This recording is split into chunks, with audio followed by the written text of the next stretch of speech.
渾濁嘅河水充斥住垃圾、廢棄嘅膠樽同鐵罐。運送沙石嘅工程船不斷來往穿梭河岸嘅儲沙場，有民眾唔理水質污濁喺水中暢泳。呢一度其實就係我哋本港食水嘅主要來源——東江下游。香港每年以30幾億港元嘅代價從廣東省輸入東江水，佔本港食水供應超過70%。但係東江水嘅水質近年一直惹人詬病。我哋嘅記者遠赴位於東莞東江下游橋頭鎮嘅太原泵站，攞到原水樣本，檢驗結果發現重金屬鐵嘅含量係每公升0.48毫克，較內地每公升0.3毫克嘅標準超出60%，同時亦都超出世衛嘅標準。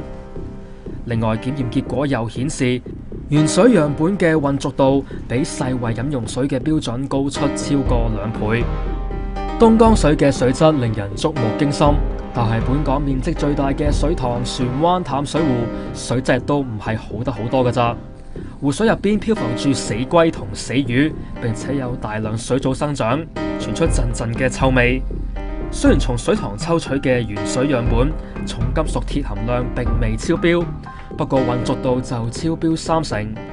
專家警告，如果人體吸收過多嘅重金屬，嚴重嘅會影響器官功能以及神經同埋淋巴系統，甚至會致癌㗎。而渾濁度高嘅食水，即使經過過濾同消毒，微生物亦都難以被消除，助長細菌生長。如果飲用含有雜質嘅水，可能會導致腸胃炎。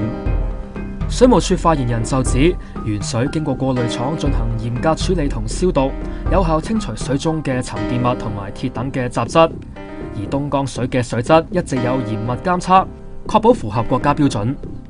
ONTV 東方電視新聞台報道。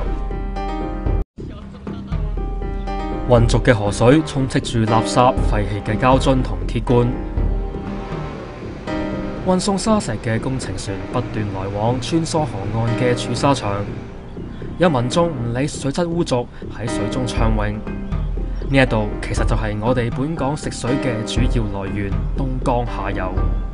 香港面積最大嘅水塘船灣淡水湖水質都唔係好得好多㗎咋。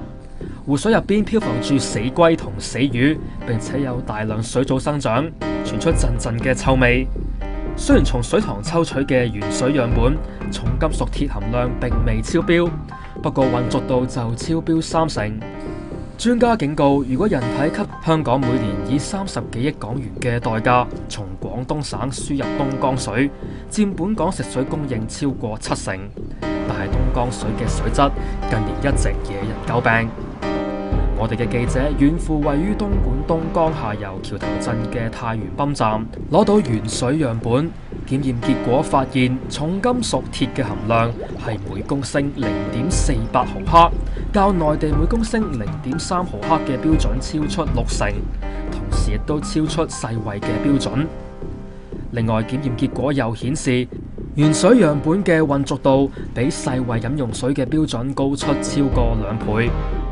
東江水嘅水質令人觸目驚心，但係本收過多嘅重金屬，嚴重嘅會影響器官功能以及神經同埋淋巴系統，甚至會致癌㗎。而渾濁度高嘅食水，即使經過過濾同消毒，微生物亦都難以被消除，助長細菌生長。如果飲用含有雜質嘅水，可能會導致腸胃炎。